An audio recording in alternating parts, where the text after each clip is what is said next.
Breaking news জনাব বিচাৰিছো এই মুহূৰ্তত জুৰিয়াত ভয়ংকৰ পথ দুৰ্ঘটনা সংঘটিত হৈছে দুখন বাইকৰ মাজত মুখামুখি সংঘৰ্ষ গুৰুতৰভাৱে আঘাতপ্ৰাপ্ত হৈ পৰিছে তিনিজনকৈ যুৱকে আৰু সংকটজনক অৱস্থাত দুজনক হাস্পতালত ভৰ্তি কৰোৱা হৈছে সবিস্তাৰ জনাইছে এই মুহূৰ্তত ব্ৰেকিং এই মুহূৰ্তত জনাইছো জুৰিয়াত ভয়ংকৰ পথ দুৰ্ঘটনা সংঘটিত হৈছে নিশা ভয়ংকৰ পথ দুৰ্ঘটনা সংঘটিত হৈছে জুৰিয়াত দুখন বাইকৰ মাজত মুখামুখি সংঘৰ্ষ তীব্ৰবেগী বাইকৰ মুখামুখি সংঘৰ্ষ লাগে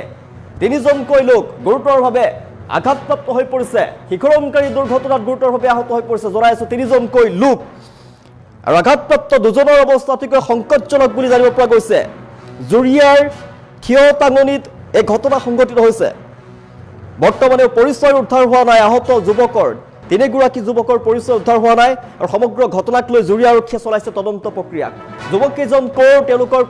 নাম কি কেনেদৰে আহি তাত দুৰ্ঘটনা সংঘটিত হ'ল জানিব পৰা হোৱা নাই নিশা ভয়ংকৰ পথ দুৰ্ঘটনা সংঘটিত হৈছে দুই তীব্ৰবেগী বাহনৰ মুখামুখি সংঘৰ্ষ শিহৰণকাৰী দুৰ্ঘটনাত গুৰুতৰভাৱে আহত হৈ পৰিছে তিনিজনকৈ লোক আমি দৃশ্যাংশ দেখুৱাই আছোঁ আঘাতপ্ৰাপ্ত দুজনৰ অৱস্থা অতিকৈ সংকটজনক বুলি জানিব পৰা গৈছে তেওঁলোকক হাস্পতাললৈ প্ৰেৰণ কৰা হৈছে বৰ্তমানেও পৰিচয় উদ্ধাৰ হোৱা নাই আহত যুৱকৰ সমগ্ৰ ঘটনাক লৈ জুৰিয়া আৰক্ষীয়ে চলাইছে তদন্ত প্ৰক্ৰিয়া আৰক্ষীৰ তদন্তৰ পাছত জানিব পৰা যাব যুৱককেইজনৰ পৰিচয় তেওঁলোকৰ নাম জানিব পৰা যাব তেওঁলোক ক'ৰ জানিব পৰা যাব কিন্তু বৰ্তমানলৈকে তেওঁলোকৰ পৰিচয় উদ্ধাৰ কৰিবলৈ সক্ষম হোৱা নাই আৰক্ষীয়ে তদন্ত চলাইছে তদন্তৰ পাছত জানিব পৰা যাব তেওঁলোকৰ পৰিচয় ভয়ংকৰ পথ দুৰ্ঘটনা তীব্ৰ বেগত আহি আছিল বাইক তীব্ৰ বেগত আহি থকা দুখন বাইকৰ মাজত মুখামুখি সংঘৰ্ষ লাগে আৰু শিহৰণকাৰী দুৰ্ঘটনাত গুৰুতৰভাৱে আহত হৈ পৰিছে তিনিজনকৈ লোক জনাই আছোঁ আঘাতপ্ৰাপ্ত দুজনৰ অৱস্থা অতিকৈ সংকটজনক দৃশ্যাংশ দেখুৱাইছে এম্বুলেন্সৰ সহায়ত জুৰিয়াৰ থিয়টাঙনিত এই ঘটনা সংঘটিত হৈছে বৰ্তমানেও পৰিচয় উদ্ধাৰ হোৱা নাই আহত যুৱকৰ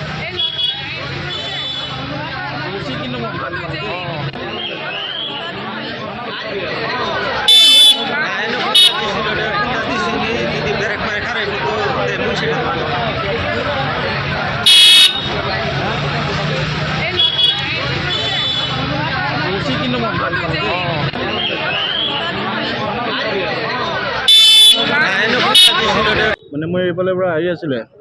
এইটো দোকানৰ পৰা জাষ্ট 10-20 মিনিট তাতে দুটা গাড়ী অপজিট ডাইৰেকশ্যন পাই আছে এনেকা দৌৰ বা মাৰিছে এইটো ৰোল কোন নাই সেইটো পলাই আহিছিলে একটাতো এনেকা ঘূৰি আছিলে একটাতো বহি আছিলে কেইজন আছিল মানুহ এতিয়া দুইজন আছিলে তাতো বৰ্তমান এতিয়া মই চোৱা নাই মানে মই এইফালে পৰা আহি আছিলে এইটো দোকানৰ পৰা জাষ্ট 10-20 মিনিট তাতে দুটা গাড়ী অপজিট ডাইৰেকশ্যন পাই আছে এনেকা দৌৰ বা মাৰিছে এইটো ৰোল কোন নাই সেইটো পলাই আহিছিলে একটাতো এনেকা ঘূৰি আছিলে একটাতো বহি আছিলে কেইজন আছিল মানুহ এতিয়া দুইজন আছিলে তাতো বৰ্তমান এতিয়া মই চোৱা নাই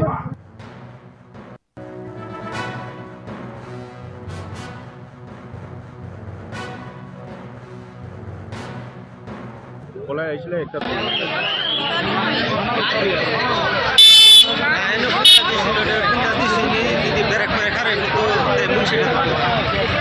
ৰূপ দেখিলোঁ আৰক্ষীয়ে নিজেই চিভিললৈ লৈ গৈছে আটাইতকৈ ভাল লগা দিশ এইটোৱে যে আৰক্ষীয়ে নিজাববীয়াকৈ এনেদৰে লৈ গৈছে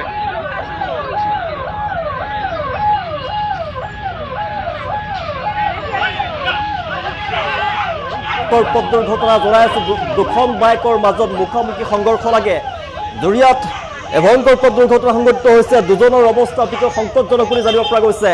দুইজনকৈ চিকিৎসালয়লৈ প্ৰেৰণ কৰা হৈছে তিনিজনৰ অৱস্থা গুৰুতৰ বুলি জানিব পৰা গৈছে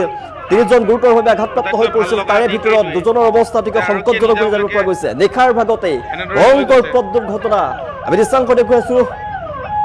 দুই তীব্ৰবেগী বাইকৰ মাজত মুখামুখি সংঘৰ্ষ লাগে শিহৰণকাৰী দুৰ্ঘটনাত গুৰুতৰভাৱে আহত তিনিজনকৈ লোক আৰু আঘাতপ্ৰাপ্ত দুজনৰ অৱস্থা সংকটজনক বুলি এই মুহূৰ্তত জানিব পৰা গৈছে জুৰিয়াৰ থিয়টাঙনিত সংঘটিত হৈছে দুৰ্ঘটনা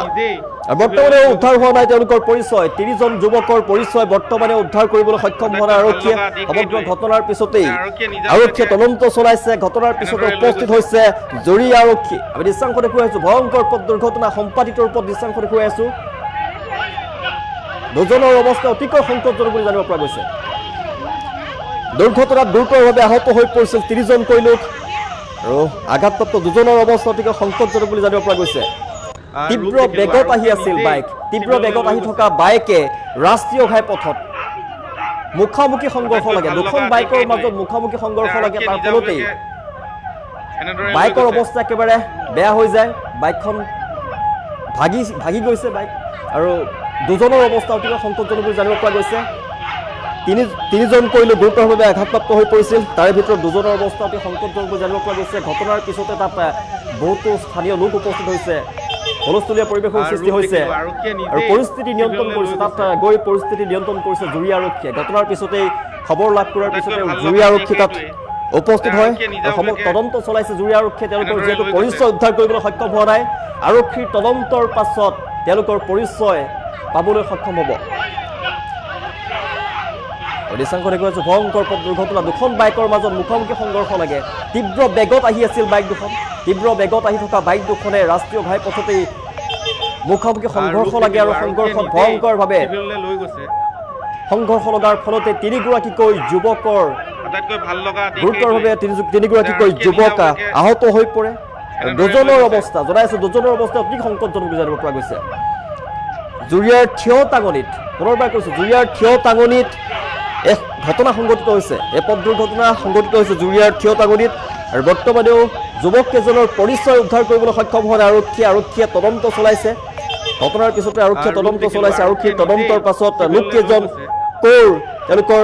পৰিচয় আৰক্ষীয়ে উদ্ধাৰ কৰিবলৈ সক্ষম হ'ব। ভাল লগা দিশ এইটোৱে যে আৰক্ষীয়ে নিজাববীয়াকৈ এনেদৰে লৈ গৈছে।